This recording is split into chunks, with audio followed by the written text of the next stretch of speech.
حاشر الأموات سبحان راحم العبرات سبحان مقيل العثرات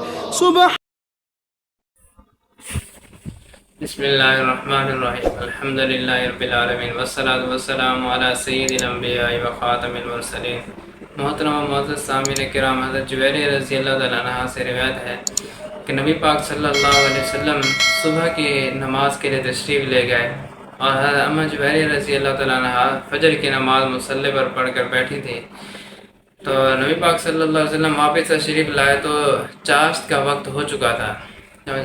اور پوچھا کہ آپ اسی حالت پر بیٹھے ہیں جس حالت پر میں آپ کو چھوڑ کر گیا تھا؟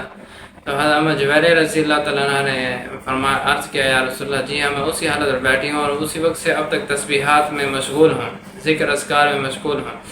تو نبی پاک صلی اللہ علیہ وسلم نے فرمایا کہ میں نے 4 کلمات ایسے کہے ہیں کہ اگر ان کا وزن کیا جائے تو وہ اس عبادت پر جو ہے وہ وزن ان کا بڑھ جائے گا، اس عبادت سے ان 4 کلمات کا ثواب بڑھ جائے گا۔ تو حضرت اماں جبیر رضی اللہ تعالیٰ نے پوچھا کہ یا رسول اللہ وہ کلمات کیا ہیں؟ تو نبی پاک صلی اللہ علیہ وسلم نے فرمایا کہ سبحان اللہ و بحمدہ عدد خلقہ و رضا نفسہ و زینت عرشہ و مداد کلماتہ۔ یہ 4 کلمات ہیں جن کو پڑھنے سے اتنی زیادہ ثواب ملتا ہے کہ اس فجر کی نماز سے لے کر اس کے بعد اشراق، اور اشراق سے لے کر پھر